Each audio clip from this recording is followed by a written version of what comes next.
En el experimento de hoy nos enfrentamos a las dos grandes preguntas que todo booktuber se ha hecho en algún momento de su vida. ¿Cómo de inamovibles son mis opiniones sobre un libro según pasa el tiempo? ¿Y qué tiene ese en la cabeza para decir que odia mi libro favorito? Bienvenidos a Victorian Spirit.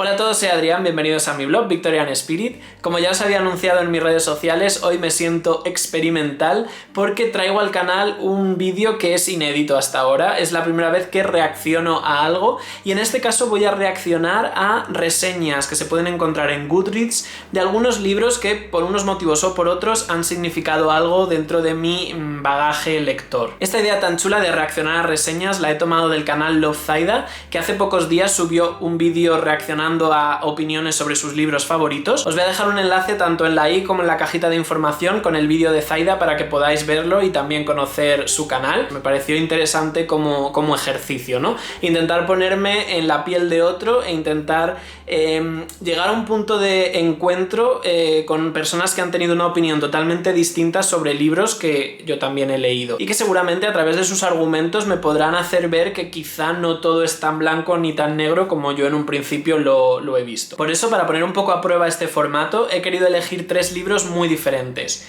Uno de ellos es el que menos me ha gustado desde que tengo el canal, otro es el que más me ha gustado desde que tengo el canal y el último es el único libro sobre el que todavía no he sido capaz de ponerme de acuerdo sobre qué puntuación ponerle del 1 al 5. Para que no entren en juego temas como la edición o la traducción, he querido elegir reseñas que están en el idioma nativo de la obra de la que se va a hablar. En este caso, portugués e inglés. Por supuesto os las traduciré para mayor comodidad vuestra y también para hacer este vídeo un poco más fluido. La última cosa que tengo que comentar antes de empezar es que en el caso de mi libro menos favorito he elegido reseñas de 5 estrellas, en el caso de mi libro favorito he elegido solo reseñas que tienen 1 estrella y en el caso de este libro que todavía no me he decidido a ponerle nota, he elegido reseñas tanto de 5 como de 1 estrella. Y una vez dicho esto, una vez presentado el experimento, vamos a sumergirnos en él. El primer libro del que vamos a hablar es Cuando Lisboa tembló, de Domingos Amaral, que es un autor portugués, y este libro tiene el dudoso honor de ser el único al que le he puesto 1 estrella en Goodreads en mi vida. Tiene una nota media en Goodreads de 3,53,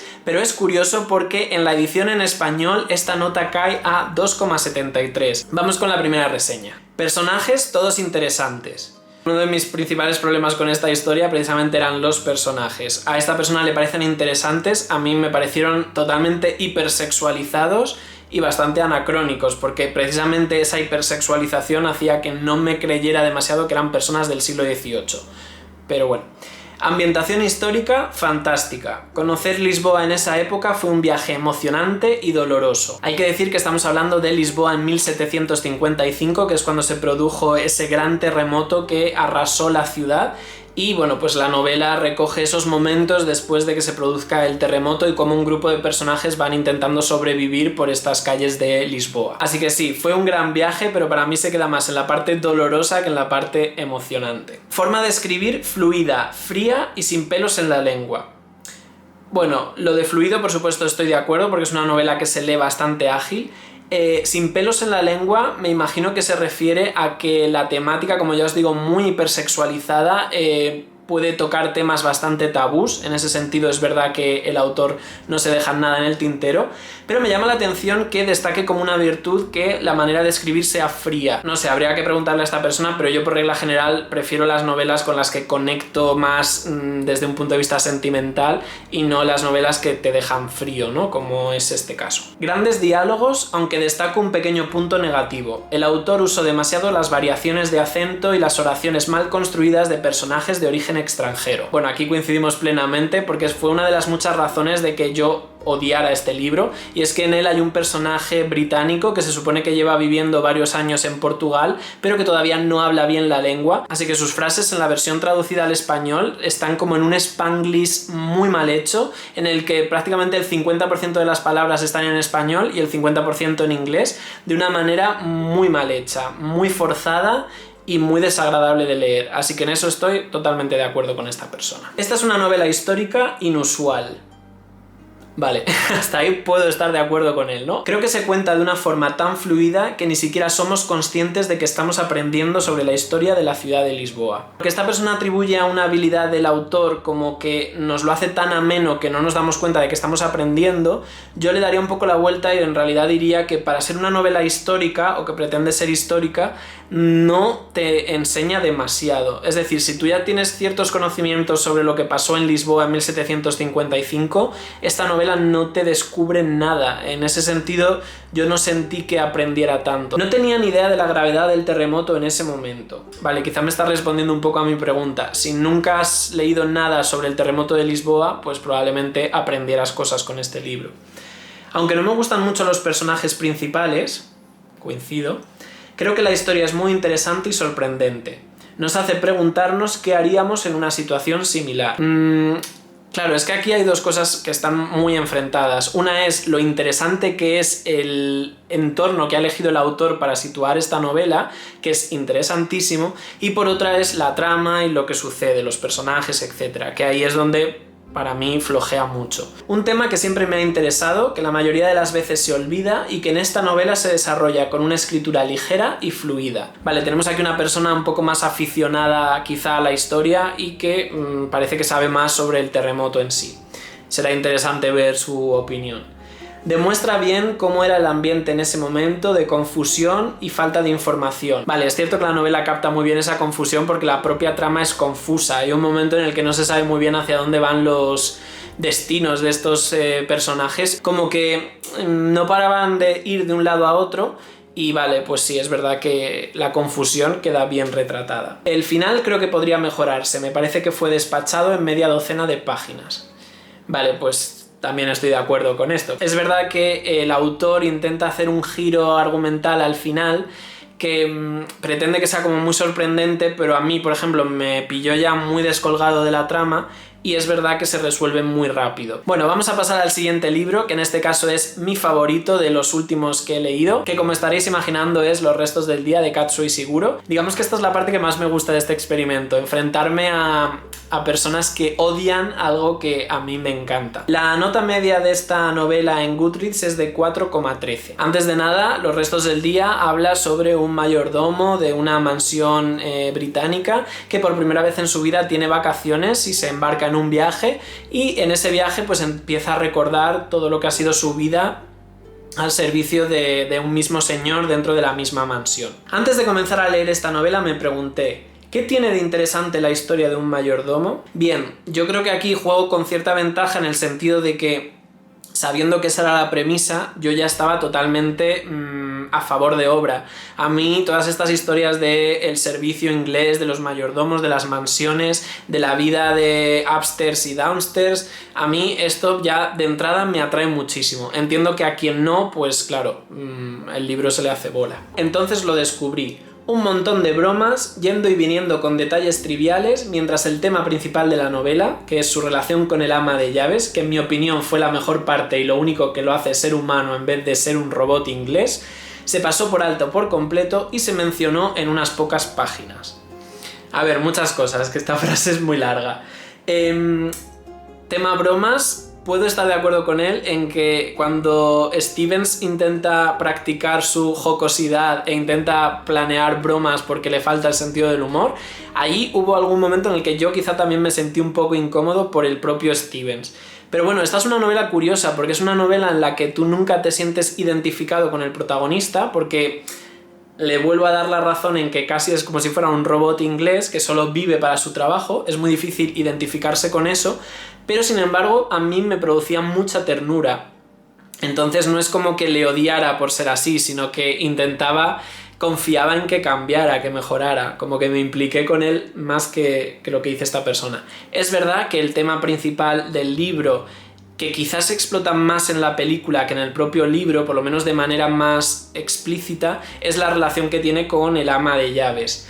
Que quizá podría haber ocupado un poco más de peso en el libro, puede ser. Que a mí me parece equilibrado porque también da lugar a otro tipo de temas que también me parecen muy interesantes, pues también. Pero bueno, de momento esta persona tampoco me parece que está diciendo ninguna barbaridad. Además, odia a su protagonista, una persona que no podía sentir un amor puro y estaba enfocado solo en cómo de profesional era en su trabajo. Bien, pues es un poco lo que os estaba diciendo, ¿no? Yo pude empatizar con él a pesar de que condenaba su manera de ser. Esta persona pues directamente no ha sentido esa conexión con el personaje. Otro caso en el que mis amigos tienen una opinión claramente diferente sobre un libro. Bueno, yo creo que esto nos ha pasado a todos, ¿no? Que de vez en cuando nos recomiendan un libro como es maravilloso y luego lo lees y no te gusta nada. Yo lo lamento por esta persona. Llegué a la página 45 antes de decidir abandonarlo como basura total. Voy a seguir leyendo porque matiza. De acuerdo, tal vez absoluta basura sea una exageración. Sí. O sea, que no te guste lo entiendo, que no conectes lo entiendo, que te pueda parecer lento lo entiendo, pero basura absoluta, ostras. Me duele, me duele. Lo respeto, pero me duele. ¿Qué tal mejor tonterías sin sentido sobre lo que significa ser un mayordomo, además de un diario de viaje por Gran Bretaña? Simplemente no estoy interesado. Bueno, pues es que es lo que os he dicho. Si no te interesa la vida de un mayordomo, pues no te va a interesar un libro que solo habla de eso, ¿no? Lógicamente. Por ejemplo, a mí los libros que hablan de la Segunda Guerra Mundial y que se metan mucho en el terreno bélico, pues me va a costar muchísimo que ese libro me interese porque es un tema que no me gusta, huyo de él como puedo. Entonces, claro, yo entiendo que a esta persona no le guste, claro, si no te gusta la premisa del libro, pues es imposible. Este es muy curioso porque le puso 1,75 de nota, o sea, no un 2, un 1,75. Otro de los libros que más entusiasman en las comunidades librescas. Es verdad que este libro cuando te gusta te encanta y hay mucha gente a la que le gusta y mucha gente que vamos pregonando que nos encantan. Entonces entiendo que la persona que lo lea y no le diga nada debe sentirse un poco estafado quizá. Comencé a leerlo con muchas expectativas pero me decepcionó. Qué pena. Esperaba más partes relacionadas con el viaje, no solo reavivar el pasado. Bueno, esto es algo súper personal, muy subjetivo, pero a mí es verdad que estaba más interesado en que me contara su pasado a que me contara las etapas de ese viaje que estaba haciendo en la línea temporal del presente. De todos modos, la escritura fue muy buena, aunque un poco aburrida. No hubo una sola parte en la que me implicara con la historia. Triste. Me da pena porque la persona ha sabido apreciar, por ejemplo, la manera de escribir de Ishiguro, que ya es algo para ser una reseña de una estrella o una estrella con 75, pero bueno, pues esta persona no le ha llegado, esperaba otra cosa, las expectativas han jugado en su contra, pues como él mismo dice o ella, triste, pues sí, me resulta triste. Puedo entender que el sentido del libro está en lo que no se dice y en lo que no pasa, que es la historia de un amor perdido y de un hombre que dedicó su vida a su profesión. Pero por Dios, ¡qué aburrimiento! Bueno, esta misma persona está utilizando la típica frase que muchos seguramente hayamos utilizado al hablar de este libro, ¿no? De que es más lo que no se cuenta que lo que se cuenta.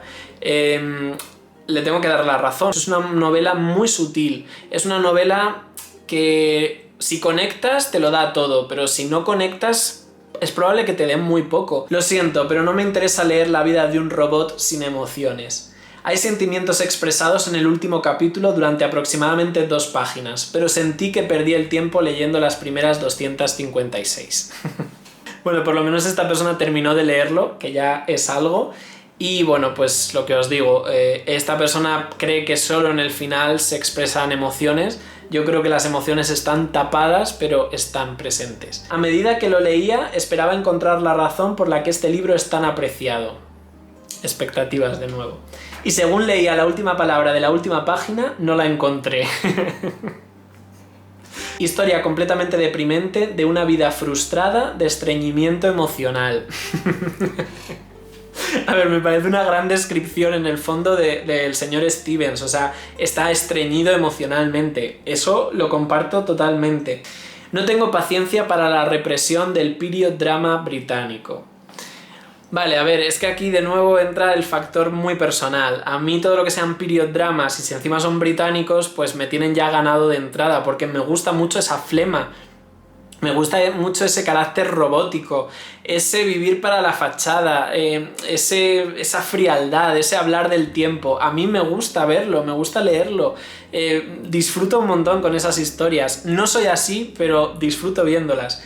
Claro, si no te gusta el period drama, pues es que no es tu novela, está claro. Y vamos ya con el último libro, sobre el que yo todavía no he sido capaz de ponerme de acuerdo en si me encanta, si lo odio o si me ha dejado indiferente. Este libro tiene una nota de 3,73 en Goodreads, tiene una nota como bastante intermedia, ¿no? Esto me hace ver que hay mucha gente que le pone 5 estrellas, pero también hay mucha que le pone 1, ¿no? Bueno, pues vamos a ver algunas reseñas de 5 estrellas y algunas de 1. El mejor libro que he leído, complejo, sofisticado, divertido. A ver, vamos por partes. Complejo, sofisticado. Sí, estoy de acuerdo. Es un libro muy complejo y es una manera de escribir muy sofisticada. Es un libro que, como ya conté en mi vídeo sobre cómo enfrentarse a Ulises, que os lo dejo en el enlace, juega mucho con el aspecto técnico, mucho más que con el aspecto narrativo de la trama, etc. Y a través de esa virguería técnica que desarrolla el autor, pues intenta transmitirte ciertas sensaciones, ni siquiera emociones, sino más bien como sensaciones. La historia en sí es muy simple porque nos presenta las 24 horas en la vida de un irlandés que va dando un paseo por Dublín, así que en realidad el autor a lo que se dedica es a jugar con distintas técnicas, distintos estilos, distintos formatos para, bueno, hacer con el lector un poco lo que quiere, ¿no? Divertido. Ahí difiero, porque divertido no es una palabra que yo vincularía a Ulises. Podría llegar a entender que digas que es entretenido, porque eso de desentrañar cada capítulo, revisarlo con las notas críticas, etc., tiene algo de entretenido, porque es laborioso, pero divertido como tal, para mí no. Siempre que me sumerjo en Ulises me pregunto por qué no lo leo todo el tiempo. A ver, por mucho que te guste Ulises, querer leerlo con mucha frecuencia o recurrir a él muy a menudo, a mí se me haría duro, pero bueno, para gustos los colores. Shakespeare es el único otro escritor que puede hacerme sentir así. Bueno, me parece una comparación bastante correcta porque es verdad que dentro de la literatura en inglés, tanto Shakespeare como Joyce me parecen dos autores muy innovadores y que, digamos que partiendo de lo que se estaba haciendo en ese momento, consiguieron hacer una literatura nueva. Yo me quedo con Shakespeare, la verdad. Mi primera lectura fue probablemente la experiencia literaria más emocionante de mi vida. Bueno, pues de nuevo lo puedo entender porque cuando te entregas a esa tarea de descifrar el Ulises, pues es verdad que puede llegar a ser apasionante. Una tarea mucho más interactiva que leer un libro normal. Lo vuelvo a leer de vez en cuando para volver a leer mis episodios favoritos, pero necesito leerlo todo de nuevo. Bueno, pues tenemos un fanático de Ulises que da la sensación de que lo tiene en su mesilla de noche y que lo relee a cachitos constantemente. Pues bueno, yo no me identifico con esa persona, pero bueno, de verdad me alegro de que haya gente que le guste tanto, o sea, ¿qué más se puede pedir que leer un libro y que te encante? Pues nada. Y vamos ya con las reseñas haters de Ulises, que me generan mucha curiosidad porque sin ser yo un amante de la obra, un gran defensor, tampoco siento que la odie, tampoco siento que mis sentimientos hacia ella sean muy negativos, entonces tengo también curiosidad por verme en esa faceta. Me doy 5 estrellas a mí misma por terminarlo. O sea, 1 estrella para Ulises, 5 para ella como lectora. A ver, es verdad que es un libro muy largo, son 900 páginas o por ahí, y es un libro muy duro, cuesta mucho leerlo, eso es verdad. Como dijo tan acertadamente otro lector, la vida es demasiado corta para leer el Ulises. Yo no diría tanto, o sea, yo creo que la vida da para mucho, la vida lectora da para mucho también, y yo creo que al menos intentarlo por ver cómo es, no está de más. No sé, siempre he pensado que para odiar algo también necesitas conocerlo, ¿no? Entonces, en este sentido, yo creo que sí merece la pena intentarlo. No, no y no. Solo leí 150 páginas y lo dejé, algo que no es típico en mí porque siempre termino los libros. Este libro era tan malo, ilegible, en serio. Es que claro, habría que ver qué edición estaba leyendo esta persona. Porque si a lo mejor lo estaba leyendo a pelo, sin ningún tipo de ayuda, claro, es que cuando llevas 150 páginas y no has entendido nada, lógicamente te frustras y lo quieres tirar por la ventana, ¿no? Yo creo que si no estás por la labor y no estás concienciado de que necesitas esa ayuda y ese trabajo extra, olvídate, es que lo vas a odiar. No tengo ni idea de lo que Joyce estaba fumando, pero no debería haber escrito después. Bueno, pues típica reseña hater, divertida. El peor libro que he tenido en mis manos y no me arrepiento de haberlo dejado. Nunca más lo volveré a leer, nunca jamás. El peor libro, es que claro, es muy relativo, ¿no? El peor... Fíjate, yo casi odio más un libro como el de Lisboa de antes, es decir, un libro que realmente siento que está mal escrito. Creo que me enfada más eso que un libro que sea tan complicado que me deja fuera. Porque, no sé, al menos te ofrece ese reto de intentar desentrañarlo, pero cuando un libro es malo y no te ofrece nada, lo veo peor, pero bueno. Llamadme sentimental, pero yo quiero sentir, en mayúsculas, algo cuando leo.